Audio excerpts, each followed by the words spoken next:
どうも黒金です。本日はポコアポケモンで絶対に覚えてほしい小ネタ4つご紹介したいと思います。よろしくお願いします。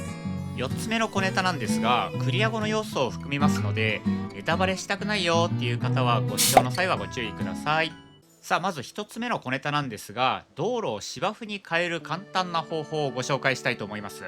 皆さんこういう道路を建築する際に芝生の場所とこういう芝生じゃない場所を作り変えたいなっていう場面あると思います。実際私もここのポケモンセンター前のここの部分、芝生じゃない普通の道路がいくつかあったんですけど、全部芝生に変えちゃいました。でその際に皆さんよく岩砕きで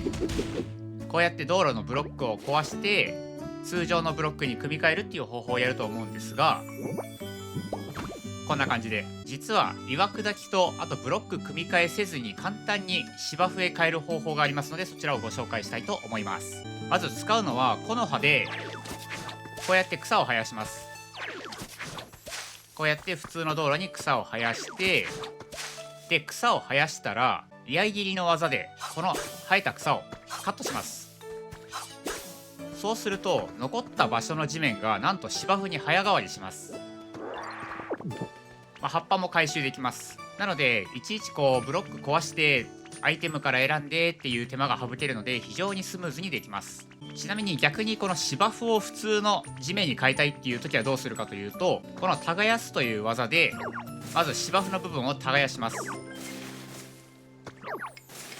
こんな感じで。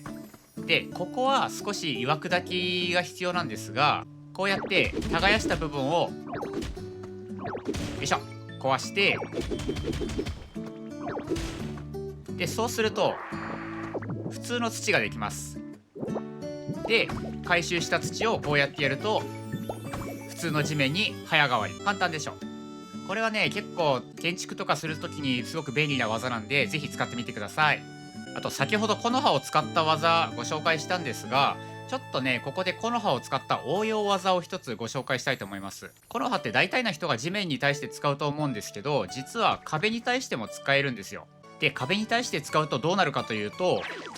よいしょこんな感じで威力が足りないってなっちゃうんですよ。じゃあこのサラダを食べてどうなるかというと、よいしょはいこんな感じでツタを生やすことができます。なのでサラダを食べてこうやって壁際にツタを生やしてちょっとおしゃれな演出をしたりすることもできます。で生えてしまったツタは居合切りでカットすると、そうするとツタひもと葉っぱが回収できます。そして2つ目の小ネタなんですが、皆さん自分の島のポケモンを探す時にあれポケモンが見当たらないなっていう時結構あると思うんですよ。このゲームね仕様なのかわからないんですけど、一定数のポケモン以上が多分フィールドに存在しないというか湧かないようになってる仕様になってる可能性が高いです。で例えばそうですね、うちの島で言うとじゃあここミツハニーの住処なんですけど、今パッと見ミツハニーはいません。ポケモン図鑑を開いてプラスボタンを押すと探すっていう項目が出るんですけど、でこの時にポケモンに聞くと居場所を大体教えてくれるんですよ。でこうやってね今日は見てないわごめんなさいっていう風に出る場合があります。これは先ほど言ったようにフィールド内に一定数以上のポケモンが湧かないようになっている制限を受けている可能性が高いです。でこれ住処で甘い蜜を使うとポケモンが帰ってくるかもというアナウンスが出ます。なのでこの状態でミツハニーの住処で甘い蜜を使います。そうするとはいこうやってミツハニーが帰ってきます。はいということでね、これで探したいポケモンを住処で甘い蜜を使って呼び出すという方法は非常に使えますので、ちょっとポケモンに何か頼み事とかしたい時とかにすごく便利な機能となってます。ちなみに甘い蜜なんですけど、実はもう一つ使い道がありまして、こちらビークイーンですね。花畑が生息地になっているポケモンなんですが、この子に話しかけて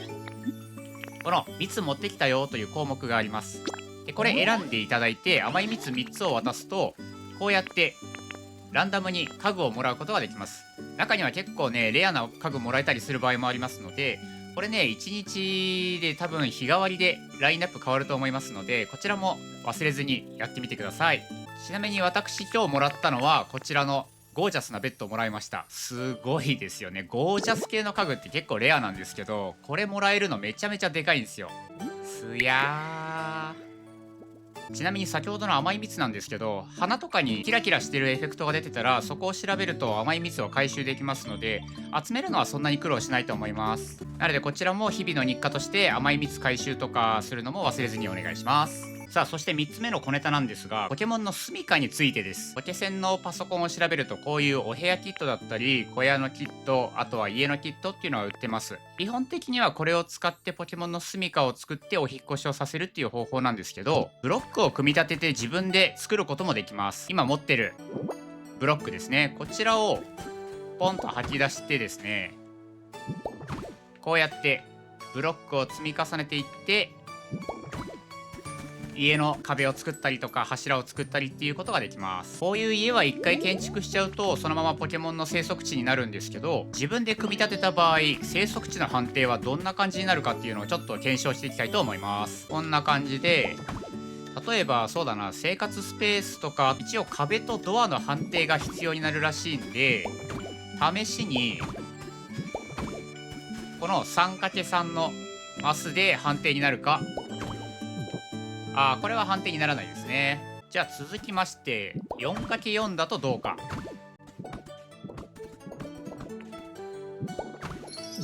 これで判定になりましたね。今この近くの生息地空き家っていう表記出たんですけど、ポケモンの生息地に関しては高さ1マス以上の壁、そしてドア1個で、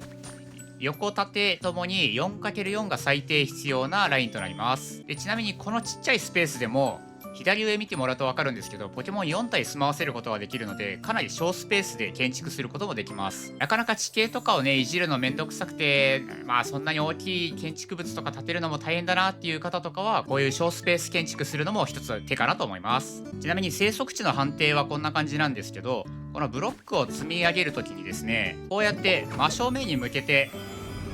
積み上げることもできるんですけど、これだと高さ3マスまでしか積み上げられないんですよ。柱を立てたりするときにこれ結構ね3マスだけだと不便なんで、このやり方おすすめしたいと思います。真下に向けてブロックをセットして、この状態で吐くと、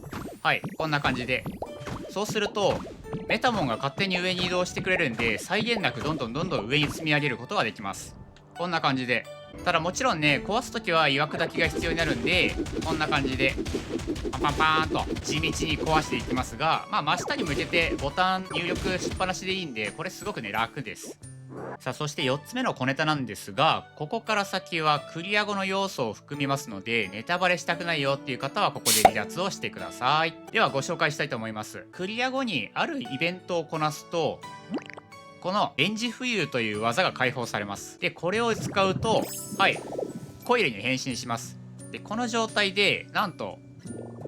レンジ浮遊という技の通り浮くことができます。じゃあこれがどんな役に立つ要素なのかというと、この状態でブロックアイテムを選んでそのまま建築することができます。でしかもですね、このままよいしょ、こうやって縦横自由に移動しながら建築ができると。こんな感じでどんどん高く積み上げるっていうこともできます。これすごい便利。先ほどご紹介した真下に向けてブロックを吐くっていう方法も全然一つの手ではあるんですけど、こういうコイルを使って建築するとさらにスムーズに、でしかもここからですね横に伸ばすこともできるんで、これすごい便利です。でさらにですね、この下の方を見ていただくと置く数っていう項目が出てるんですけど、こちらを上ボタンを押すとなんと4つのブロックもしくは9つのブロックを同時に置くこともできます。でしかもこれは下ボタンを押すと縦向きにしたり横向きにしたりっていう風に向きを変えることもできます。じゃあ例えば壁を作りたいっていう時に、じゃあ9つのブロック数で向きを変えて、でこんな感じでこんな感じで壁作るときにすごく便利なんですよ。高い建物を作るときなんかはこれすごい使えるんで、皆さんもぜひストーリークリアしたらこの電磁浮遊を使って頑張って建築してみてください。ただこの電磁浮遊も少しやっぱり弱点がありまして、まず使ってる最中ずっとやっぱり PP を消費するんですよ。